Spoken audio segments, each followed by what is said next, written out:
On many levels, it seems sort of strange that Russia does not have a powerful fleet of aircraft carriers to protect its massive coastline and big maritime interests. And yet, Moscow, for decades, has struggled with this issue. Why can't Putin and company pull this off? We asked military expert Peter Susiu to explain what the problem is. Throughout the Cold War, the United States Navy's aircraft carriers were used for force projection worldwide. Nearly a dozen and a half aircraft carriers played a role during the Korean War, and naval aircraft provided much-needed air support, especially in the early stages of the conflict. The carrier air wings were instrumental in destroying enemy supply depots, bridges, roads, and railways. When the tide turned in November 1950, as Chinese forces pushed Allied units south, United States Navy aviators covered the retreat. More than 250,000 sorties were flown by the United States Navy, contributing one-third of the total air effort in the war. The case for Cold War carriers was made, especially as the United States Navy began the war with 15 active carriers and ended it with 38 in service. After the war, even as the United States developed strategic aircraft, concealed intercontinental missiles throughout the Midwest, and launched a fleet of ballistic missile submarines, aircraft carriers played a crucial role in providing a defensive perimeter around the United States. Control of the seas means security. Control of the seas means peace. Control of the seas can mean victory, stated President John F. Kennedy. In the years that followed, United States Navy carrier strike groups have been deployed dozens of times to launch sorties around the globe. Today, the warships continue to allow the United States military to maintain force projection that is simply unrivaled. The question then can be asked, why didn't the Soviet Union, with its goal of spreading communism across the world, build true aircraft carriers? The short answer is that the Soviet Union was always a land-based power like Imperial Russia before it. Lessons from history and geography. Simply put, Russia was never really a true naval power, as geography played a role. Arkhangelsk was the first Russian seaport, located at the mouth of the northern Dvina, for nearly a century and a half. It was the only Russian city where foreign merchants were even allowed to sell their goods. As such, until the late 17th century, Russia simply did not need a navy. It wasn't until 1668 that Tsar Peter the Great traveled to England to learn about shipbuilding and navigation that there was even a consideration to building a Russian navy.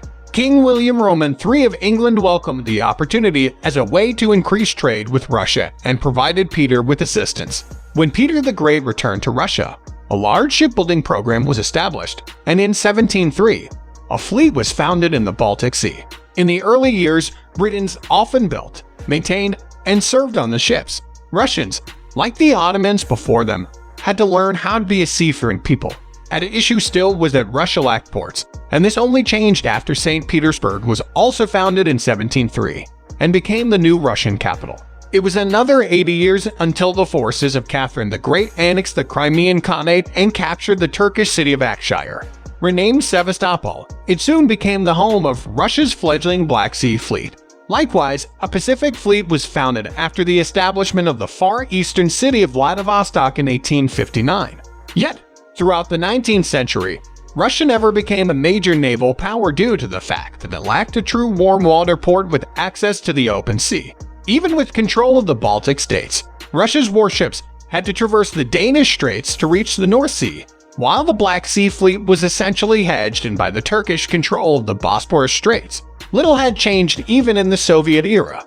Whereas the United States Navy and Britain's Royal Navy had easy access to the seas, the Soviets lacked any ports that were largely ice-free year-round and didn't require passage near a NATO member nation.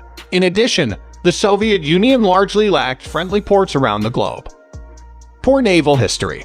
Even as Russia prepares for its Naval Day celebrations on July 31, it should be remembered that the Russian Navy has suffered some of the worst defeats in military maritime history. Russia had sought to become a naval powerhouse at the end of the 19th century, and its fleet was among the largest in the world. Yet, it was a true paper tiger. In fact, the Russian Navy was devastated and nearly destroyed in the Russo-Japanese War of 1945. That included the Baltic Fleet, which had sailed halfway around the world only to be sunk in the Battle of the Tsushima Strait in May 1905. As Russia recovered from that war, its navy was smaller and far less prepared for the First World War. Yet, The Russian Navy played a crucial role during the war, namely in bringing down the provisional government.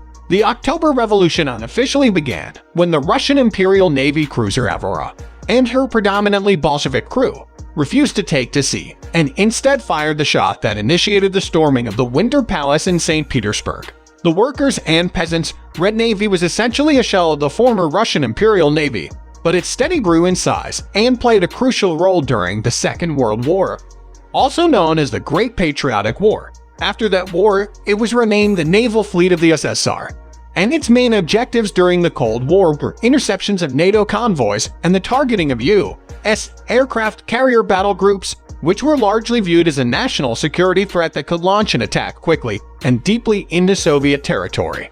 Countering the carriers. While there were efforts to develop aircraft cruisers, the Soviet Union instead underwent a rapid modernization in the 1960s and 1970s that focused on submarines, as well as guided missile cruisers and destroyers. Moscow saw the threat that the carriers presented, but Soviet military planners faced the reality of its limited resources and the high cost of building and maintaining carriers. As noted previously, the Soviets lacked the overseas bases to support the warships. Without foreign port facilities or the ability to resupply a carrier strike group at sea, Moscow could have truly employed the warships as effectively as the United States Navy. It was only after Leonid Brezhnev came to power that the Soviet Union finally began to consider aircraft carriers once more.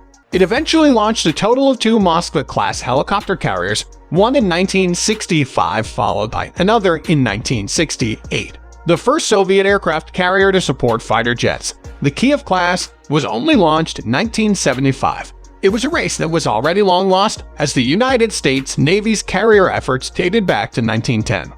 The one serious attempt to build a carrier comparable to the American standards began as Project Oro in the 1970s, but it was scuttled over cost and disagreements within the Kremlin over the Soviet military strategic priorities. Only in the 1980s did Moscow finally move forward with a new class of aircraft cruisers. Yet, just a single flat-up was completed. Launched as the Leonid Brezhnev, and later as the Tbilisi, she was renamed Admiral Flotosovskogo Soyuz Kuznetsov after the dissolution of the Soviet Union. As of July 2022, that aircraft cruiser is currently undergoing a refit, during which time she has suffered a number of misfortunes. Her sister vessel Varag was sold to China by cash, strapped, Ukraine, and refurbished as the Type 1 Liaoning. When and even if Admiral Kuznetsov returns to service, it is anyone's guess.